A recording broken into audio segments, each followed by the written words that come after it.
Welcome back to another episode of Why Do I Do That? Today's episode, the question is, why do I feel so afraid to tell people about what happened to me? And it's actually such an interesting one because it came from a question box on Instagram from somebody who was admiring the fact that I had put the content that I had put out on social media and that I speak so freely about my past experiences. And I have a little bit to say on that and a little bit to say on something that has recently blown up on Instagram and the responses that I've had to that. But I want to first answer the question. So the reason that you feel afraid to tell people about what happened to you is the first thing that I can think of is it means that you have to accept that it actually happened, that it truly happened, because a lot of the time you can tell yourself in your head that something's happened or that something's happening, but once you say it out loud, it makes it real. And a lot of the time we can't handle it being real. I have so many traumatized clients who they can't even say the word. They'll tiptoe around the words molested or raped or whatever it is. They'll tiptoe around the words because they can't say it out loud because it's so triggering to their nervous system and to their body to make it real and to say it out loud. And it brings this whole new level of feeling to their trauma once it's actually real. To say it out loud, but to then say it to family is a whole other situation because there's repercussions that come from that. And then to say it to the world is a whole different level. So I will kind of talk about those levels, but the first part is we're so afraid to tell people about what happened to us for the obvious reason that one, we have to accept that it truly happened, but two, what if people don't believe us? What if you tell somebody about what happened to you and they don't believe you? Or even worse, what if they attack you? What if they not just don't believe you, but say you're wrong and you're this and you're that, and they actually turn around and attack you? And again, this comes back to our fear of being judged, our fear of not being accepted, this subsequent aloneness that comes from that. If I speak about what happened to me, people might not believe me, and then my family might not believe me, and then they might cut me out and I might end up completely alone. And so I talk about this all the time, probably on every episode, because it's one of the deepest core beliefs and fears that we have is being alone and having no one around us, not having our community, our tribe, whatever you want to call it, not having those people around us is one of our deepest fears. And I believe that that's where this not being believed is coming from. It's coming from this fear of rejection and the subsequent aloneness. And I remember I was so scared to tell my brother and sister. I wasn't scared to tell my mum when all of my trauma came up. And if you don't know what I'm talking about, my first episode, I speak about my life story. And in subsequent episodes, I talk about repressed memories and how my repressed memories came up. But essentially, when I had told my mum about what had happened to me with my dad, she was obviously shocked, but she was very loving and accepting. I wasn't 100% sure of the response that I was going to get from my brother and sister because I didn't know whether it had happened to them too. So for reference, my dad sexually abused me for most of my childhood. I didn't know if it had happened to them too. I didn't know if maybe it had just happened to me. And if it had just happened to me, maybe they wouldn't believe me. I was so afraid of losing them because I love them so much. And luckily for me, they both straight away believed me and were very supportive and loving. And we made the decision together to all cut our father out of our lives, for them for different reasons too. But for me, it was a really good ending. But for a lot of my clients, they know their families and they know that if they are to actually speak up, they're probably not going to be believed or they're going to be cut from the family. And so to that, I would say two parts. One part is we have to think about what we want. Like, what do you actually want? When you say, I'm afraid to speak up, what are you going to get out of speaking up? Because for me, it was really important to speak up. I felt like being silenced for so long, it was like, it felt cathartic to say what had happened and to get it out and to now speak about it. My father, as I've mentioned on social media, is not in jail, and it is not a pathway that I choose to go down, but speaking up to me and telling the world what I've experienced and what he's done and how it's affected me and how I've healed from it is so cathartic and so healing for me that that's my why. But I have often had to consider why I do what I do. Why do I do that? Literally the podcast. Why I do what I do and what I want to get from it. And for some people, speaking up isn't necessarily the best thing for them, for their mental health, for their livelihood. And we have to consider that it's not always the best pathway. And I'm not ever advocating for people not to speak up about their trauma. I absolutely am. But when it comes to these intricate sort of situations in families, it's quite complex. And if you're going to lose everybody in your family and end up completely alone, that could be completely derailing for your mental health. So we have to be strategic about when we're speaking up and who we're speaking to and what we're doing in those certain situations. And as I said, I have so many clients who have decided not to speak up, and I have so many clients who have spoken up and haven't been believed. One of the most common situations is that somebody who has been traumatized, especially when it comes to sexual abuse, by a stepfather or an uncle or a granddad or a father, speaking up can often affect the whole family dynamic. So it's often very complicated when that person is still alive or when that person is still a part of the family dynamic.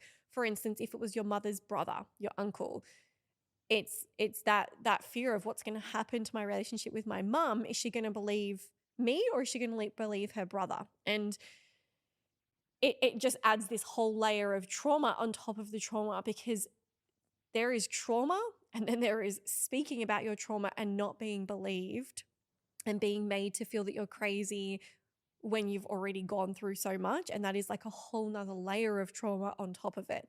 So we have to be strategic with our mental health and with our decisions in like what we want to achieve. So for instance, if you've cut these people out of your life already, do you need to say something? And what do you need to say? And why do you need to say it? And what part of you is that going to heal? And if you're not going to take them to court and things like that, what's going to make it feel good for you that you feel like you have kind of, taken your power back? What are the different ways that you can do that don't necessarily involve speaking up? Because it isn't for everybody. I wish it was for everybody. I wish that it was more common for people to be able to speak up and to be believed. But unfortunately, it's not. And that brings me to the second part, which is that I've experienced this. I've gone through that first wave of, I told my mum, who believed me, was very supportive, but even questions from her like, are you sure? Were super, super triggering. I was like, I wouldn't be fucking telling you if I wasn't sure. Like, I went into a little bit of a rage because even just that little bit of not being believed triggers that part of you. But she handled it well. Like I said, my brothers and sisters believe me. But on the other side, my father, when approached, or when I said to him that I no longer wanted to have him in my life because of all the things that he had done, he very quickly went out to all of his side of the family and told them a version of a story about me. And so I had to deal with death threats. I had to deal from people that you don't want death threats from. A couple of them had come out of jail recently. I had to deal with them telling me that I was making up stories, that I was trying to get attention, that I was doing it for my business and things like that. And just every angle that you could think of that I could be attacked from, I was attacked from by these people. And so, but I spoke up because I knew I could handle it at that point. And you have to have that strength already in you. And I had done a lot of healing work to get to that point. You have to have that strength within you to know that you can hold it. And so I was able to hold that. And through that, I learned the very valuable lesson of how to be the villain in somebody else's story.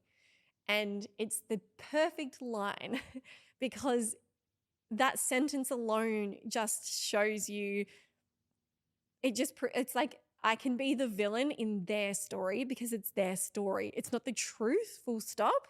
It's their story.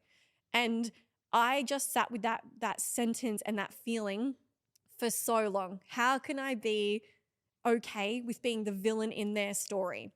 And I tapped into the villain. Okay, yep, I'm this crazy person that's speaking up and telling these stories, and yep, cool, I'll play that part. I'll be that person for you. You can say that that's who I am, and that can be your story, and that's fine, because my story that I know to be true is that you are also a part of the problem. You are also ... whatever my story is. And so I was like so okay with being the villain in their story. And that work has helped me with them in being able to hold stories in a divorce, in friendship situations, in everything going forward in life. I've been able to be, okay, I can be the villain in your story. And I have often been able to flip it and find a way to make these funny stories about me become a way that I can see myself taking more power and feeling more powerful. So I did all of that work on being the villain and on being able to be the villain in someone else's story and on feeling into power of that and in being okay with speaking up, with not being believed, with all of that, to get to the point where I started the podcast, to get to the point where probably even prior to that, spoke about it on Instagram. That was a huge day. I remember the day that I did like a life story sequence of stories, and I was shaking. I put it up and then I took it down, and then I put it up again, and then I made myself put my phone down and walk away, and I was so triggered. But I opened my phone up a few hours later to not 10, not 20, not 40, hundreds of messages of love, of support, of people believing me, of people saying, I remember this in high school. I remember that about you. I remember meeting him. I remember it was all of these things of just validation, of love, of support. And again, I am maybe an anomaly, but that helped me to then get the courage to speak up more, to help more people, to then start the podcast. And since starting the podcast, I've been creating snippets. If you follow along on social media, I have snippets of this podcast that I use for content. And recently, there was a snippet that was created, which was created by somebody else for me.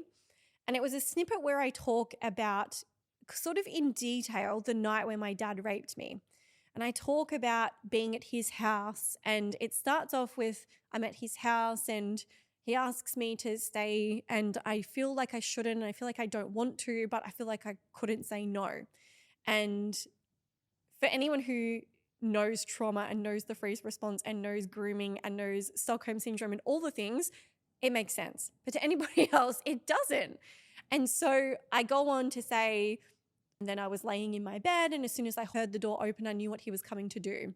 Now, I cut the clip before I said what he actually did because I felt like it was too intense for social media.